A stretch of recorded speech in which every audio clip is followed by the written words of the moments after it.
때로는 이런 의문이 들 때가 있습니다. 왜 어떤 사람들은 아무리 잔인하고 교활하며 계산적이라 할지라도 늘 승리하는 것처럼 보일까요? 반대로 선하고 정직한 사람들은 왜 이용당하고 억압받고 결국 잊혀지는 걸까요? 오늘 우리는 이 오래된 질문에 대한 답을 한 남자의 냉혹한 지혜 속에서 찾아보려 합니다. 그 누구보다도 권력의 본질을 꿰뚫어 보았던 사람, 바로 니콜로 마키아벨리입니다. 순진함이 벌이 되고 미덕이 늑대에게 잡아먹히는 세상에서 그는 감히 적나라한 진실을 말했습니다. 그의 이름은 니콜로 마키아벨리. 대부분의 사람들은 그를 두려워했지만 권력을 손에 쥔 자들은 그의 말을 이해했습니다. 오늘 여러분은 그의 시대를 초월한 8가지 원칙을 배우게 될 것입니다. 이는 당신의 길을 가로막는 모든 이들을 뛰어넘고 압도하며 그들보다 오래 살아남게 할 마음의 무기입니다. 이 이야기는 약자를 위한 지침서가 아닙니다. 이것은 감히 세상을 지배하고자 하는 이들을 위한 생존 전략입니다. 이 깊이 있는 지혜의 여정을 시작하기에 앞서 저희의 이야기가 당신의 삶에 통찰의 불꽃을 지핀다면 구독과 좋아요로 그 마음을 표현해 주십시오. 여러분의 응원은 저희가 더 깊고 의미 있는 지혜를 탐구하는데 가장 큰 힘이 됩니다. 여러분의 앞날에 늘 지혜의 빛이 함께하기를 기원합니다. 첫 번째 지혜는 바로 외양, 즉 보여지는 모습의 기술을 통달하라는 것입니다. 권력은 가장 강한 자에게 흘러가지 않습니다. 가장 강해 보이는 자에게 흘러갑니다. 세상은 당신의 진짜 모습이 어떤지에 대해서는 관심이 없습니다. 오직 당신이 쓰고 있는 가면을 보고 반응할 뿐입니다. 마키아벨리는 이 점을 정확히 알고 있었습니다. 그는 인식이 진실보다 더 강력하다는 것을 간파했습니다.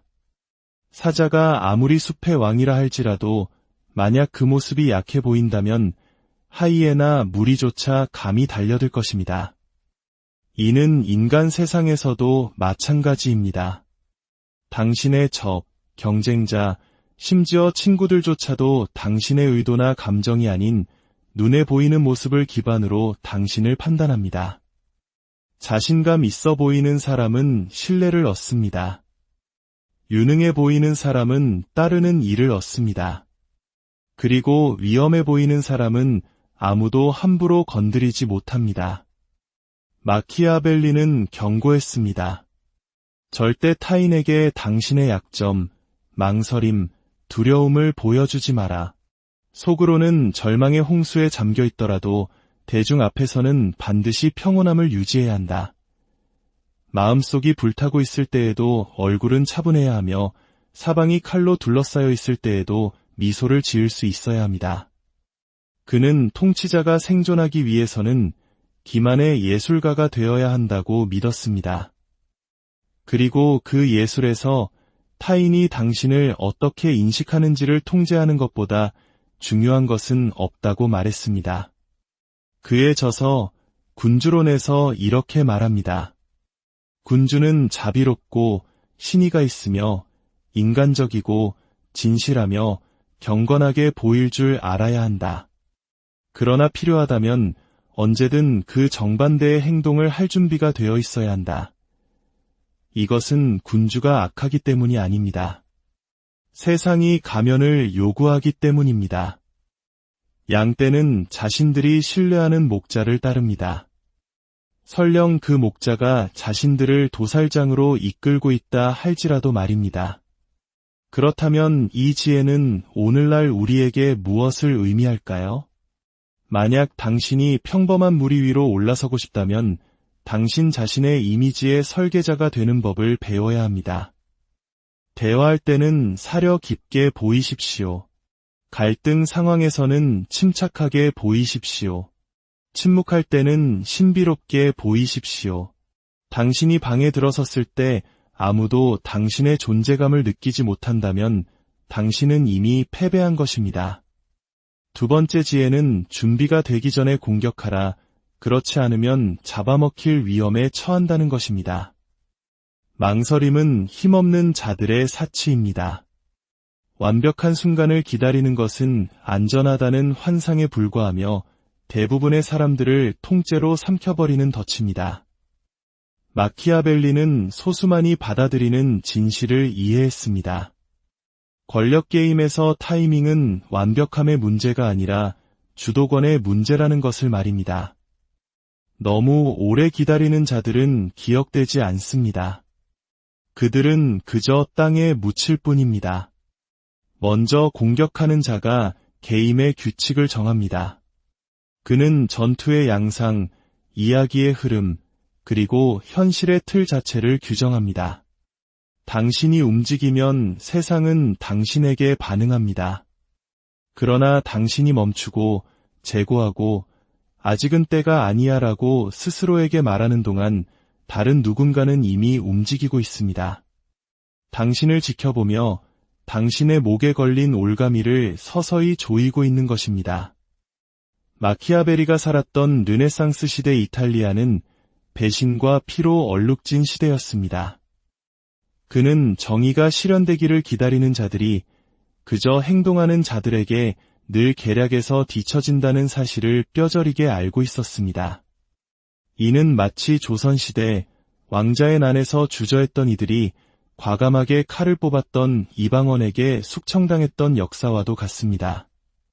마키아벨리는 전쟁은 피할 수 있는 것이 아니라 단지 타인에게 유리하게 연기될 뿐이다 라고 썼습니다. 살아남는 것은 신중한 자가 아닙니다. 역사를 새로 쓰는 것은 대담한 자입니다. 이 원리는 지금 여기에도 적용됩니다. 회의에서 가장 먼저 발언하는 사람이 분위기를 주도합니다.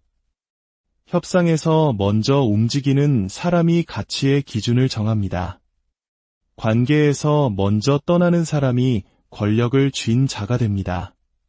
신중한 사람이 모든 선택지를 저울질하는 동안 결단력 있는 사람은 이미 결과물을 써 내려가고 있습니다.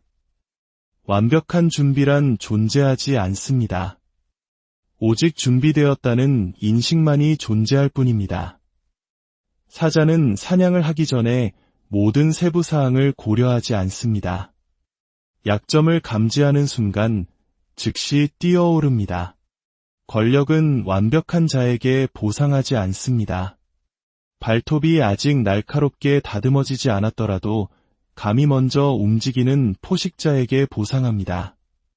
세 번째 지혜는 도덕을 족쇄가 아닌 가면으로 사용하라는 것입니다. 도덕은 권력의 무기고에서 가장 유용한 위장 도구입니다. 마키아벨리는 미덕을 무시하지 않았습니다. 그는 단지 그것의 본질을 꿰뚫어 보았을 뿐입니다. 미덕은 주인이 아니라 도구라는 것을 말입니다. 그는 환영이 지배하는 세상에서 선하게 행동하는 것보다 선하게 보이는 것이 훨씬 더 강력하다는 것을 알았습니다. 대부분의 사람들은 이성이 아니라 예양과 감정에 의해 지배됩니다. 따라서 당신이 도덕적이고 충성스러우며 정의롭다고 믿게만 할 수 있다면 당신이 등 뒤에 칼을 숨기고 있더라도 그들은 당신 앞에 무릎을 꿇을 것입니다. 군주론에서 그는 말합니다. 모든 미덕을 실제로 가질 필요는 없다. 그러나 그것들을 가진 것처럼 보이는 것은 반드시 필요하다. 지도자는 선하지 않는 법을 배워야 하며 상황이 요구할 때 그 지식을 사용할 줄 알아야 합니다. 인간은 사악하고 상황은 무자비하며 진정한 권력은 유연성을 요구하기 때문입니다. 어리석은 자는 자신의 도덕에 얽매여 노예가 됩니다. 그것이 자신을 파멸로 이끌고 있음에도 끝까지 붙잡고 놓지 않습니다. 그러나 현명한 자는 도덕을 잘 닦여진 갑옷처럼 입습니다. 겉으로는 번지르르하게 보이면서도 그 아래에서는 어떤 것에도 얽매이지 않은 채 자유롭게 움직입니다. 그는 비밀을 간직한 채 정직을 칭송하고 정복을 계획하면서 평화를 이야기합니다. 배신을 결코 잊지 않으면서도 용서를 베풉니다. 대중은 선함을 믿고 싶어 합니다. 그들은 순수한 마음과 깨끗한 손을 가진 영웅과 성자를 갈망합니다. 그러니 그들이 갈망하는 것을 보여주십시오. 그리고 뒤에서는 당신에게 필요한 일을 하십시오.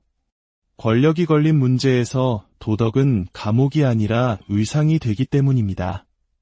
당신의 생존은 인생에서 가장 계산된 수를 두면서도 천진난만한 미소를 지을 수 있는 능력에 달려있을지 모릅니다. 사람들은 진실을 따르지 않습니다.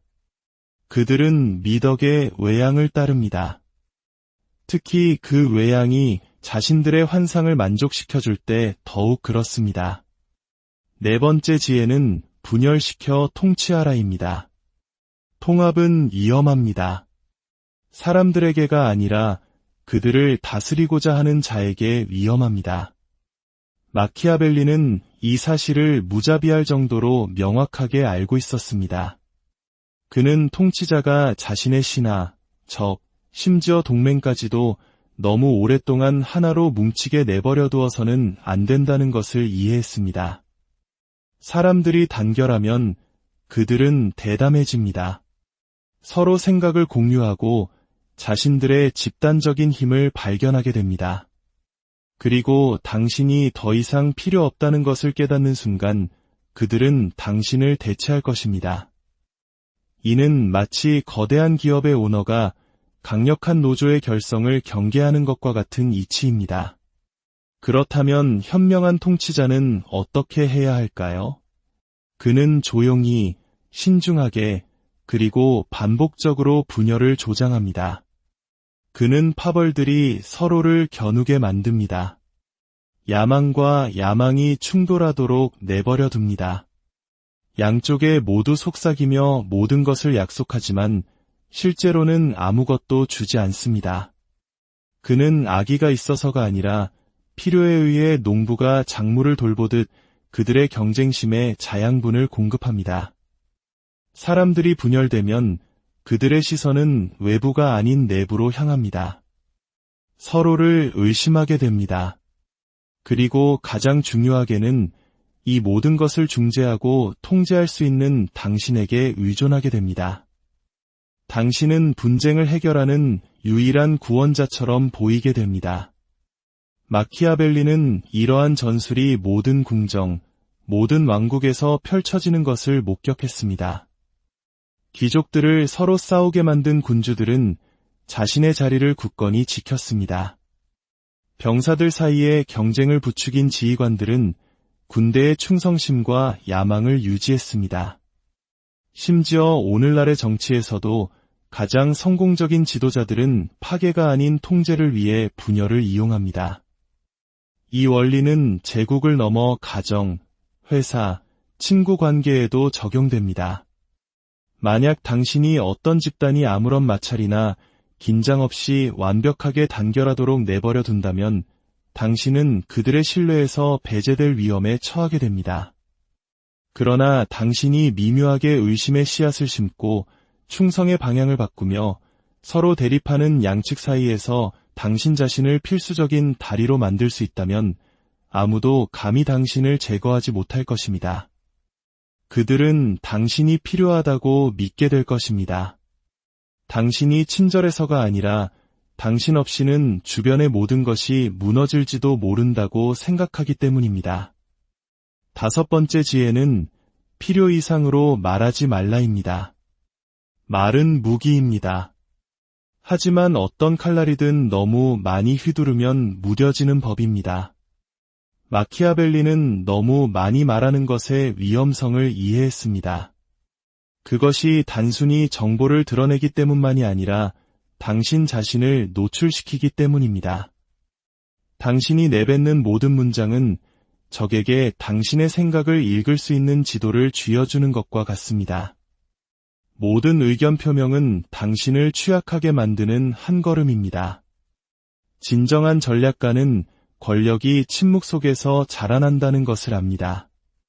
무지의 침묵이 아니라 의도를 가진 침묵 속에서 말입니다. 당신이 말을 많이 할수록 다른 사람들은 당신의 생각, 가치관, 불안감, 그리고 약점을 읽는 법을 배우게 됩니다.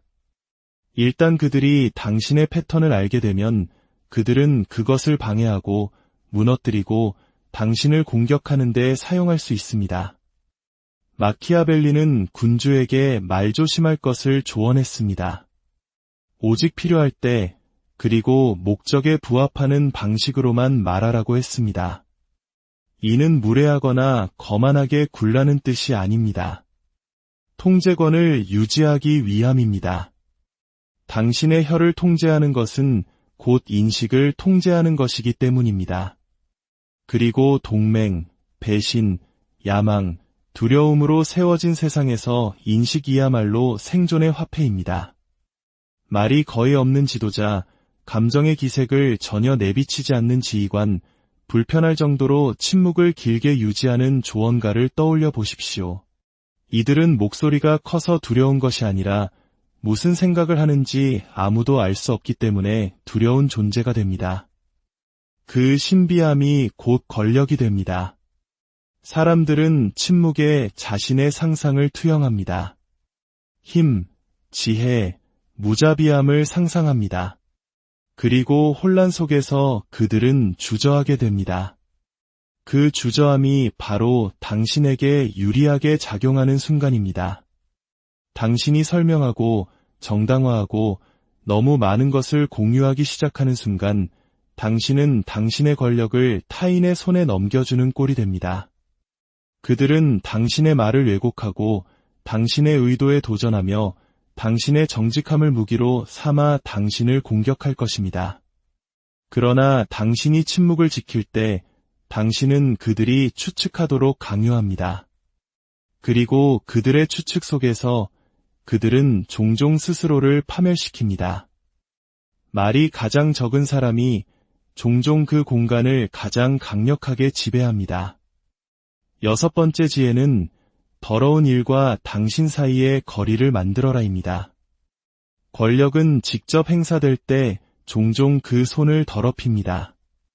마키아벨리는 권위는 절대적이어야 하지만 그 가장 가혹한 표현은 멀리서 일어난 일처럼 보여야 한다는 것을 이해했습니다. 현명한 통치자는 결코 자신의 옷에 직접 피를 묻히지 않습니다. 그는 위임하고 거리를 두고 명령을 내리지만 다른 누군가가 그 명령을 실행하도록 만듭니다. 권력의 잔인함이 너무 눈에 띄게 되면 증오를 불러일으키고 증오는 어떤 군주도 감당할 수 없는 위협이기 때문입니다. 이는 마치 조선의 왕이 숙청을 명할 때 직접 칼을 들지 않고 의금부나 충성스러운 신하를 통해 집행하게 하는 것과 같습니다. 그 굳은 일은 다른 사람, 즉 충성스럽지만 소모품으로 사용될 수 있는 유용한 그림자들의 목입니다. 그들이 공포의 상징이 되게 하십시오. 필요하다면 그들이 비난받게 하십시오. 그리고 때가 되면 당신 자신의 정의를 보여주는 제스처로서 그들마저 제거하십시오. 대중은 당신에게 환호할 것입니다. 비록 그 피가 당신의 명령에 의해 흘려졌을지라도 그들은 당신을 자비롭다고 부를 것입니다. 이것은 비겁함이 아니라 전략입니다. 권력을 다스리고자 한다면 권력이라는 연극의 무대를 이해해야 합니다. 대중은 진실이 아니라 인식, 외양, 감정에 의해 지배됩니다. 그들에게 경멸할 악당을 던져주되 그 악당이 당신이라고는 절대 생각하지 못하게 하십시오. 당신은 망치가 떨어질 때 보이는 손이 아니라 그 뒤에서 체스말을 움직이는 손이 되어야 합니다. 7번째 지혜는 사랑받기보다는 두려움의 대상이 되어라입니다. 마키아벨리는 이상적인 리더십에 대한 환상을 산산조각 냈습니다. 그는 사람들이 지도자에게 무엇을 바라는가? 라고 묻지 않았습니다. 그는 실제로 무엇이 효과가 있는가? 라고 물었습니다. 야망과 배신, 혼돈이 항상 문 앞에 도사리고 있을 때 무엇이 한 남자를 권좌에 머무르게 하는가? 그리고 그는 그 무자비한 지혜 속에서 선언했습니다. 만약 둘 다 가질 수 없다면 사랑받는 것보다 두려움의 대상이 되는 것이 낫다. 사랑은 깨지기 쉽습니다. 그것은 타인의 감정에 기반하며 변덕스럽고 불안정하고 쉽게 얻어지는 만큼 빠르게 잃을 수 있습니다. 단 한 번의 실수로 당신을 사랑했던 사람들은 당신에게 등을 돌릴 수 있습니다. 그들은 친절을 기대했고 당신이 그것을 주지 못했을 때 배신감을 느끼기 때문입니다. 그러나 두려움은 신뢰할 수 있습니다. 두려움은 일관성이 있습니다. 두려움은 설명이 필요 없습니다. 두려움의 대상이 된 사람은 복종을 명령합니다. 다른 사람들이 그를 존경해서가 아니라 감히 그에게 맞서지 못하기 때문입니다. 물론 마키아벨리는 목적 없는 잔인함을 옹호한 것이 아닙니다. 그는 잔인함이 계산되고 신속하며 효율적이고 잊을 수 없어야 한다고 경고했습니다. 기억, 신호, 억제력을 만들기에 충분할 정도로만 말입니다. 제대로 사용된 두려움은 당신의 지위, 비전, 유산을 보호하는 방패가 됩니다. 하지만 이 또한 균형이 필요합니다. 두려움의 대상이 된 지도자는 증오의 대상이 되어서는 안 됩니다. 증오는 반란을 일으키기 때문입니다. 핵심은 불안감을 통해 존경을 이끌어낼 만큼만 통제하고 충분히 거리를 두며 예측 불가능하게 남아있는 것입니다. 당신의 존재만으로도 사람들이 자유롭게 말하는 것을 멈추게 해야 합니다. 당신의 이름은 당신이 결코 들어가지 않는 방에서도 무게감을 가져야 합니다. 그들이 당신을 존경할 필요는 없습니다. 그러나 그들은 당신에게 맞서는 것이 안전하다고 결코 느껴서는 안 됩니다. 8번째 지혜, 그리고 마키아벨리 철학의 정수는 무자비하게 행동하면서도 도덕적으로 보여라입니다. 이는 앞서 말한 모든 지혜를 하나로 묶는 궁극의 원칙입니다. 권력의 잔인한 역설을 이해하는 것입니다. 살아남기 위해서는 종종 추하고 무자비하며 심지어 괴물 같은 짓을 해야만 합니다. 그러나 통치하기 위해서는 정의롭고 친절하며 도덕적으로 보여야 합니다. 가장 위대한 지도자는 진정으로 덕이 있는 사람이 아니라 등 뒤에 칼을 휘두르면서도 미덕을 갑옷처럼 입는 사람입니다. 세상이 당신의 야망의 전체 모습을 보게 해서는 절대 안 됩니다. 대신 그들이 겸손과 인내를 보게 하십시오. 전쟁을 준비하면서 평화를 이야기하십시오. 문 뒤에서 배신을 조종하면서 공개적으로는 배신을 비난하십시오.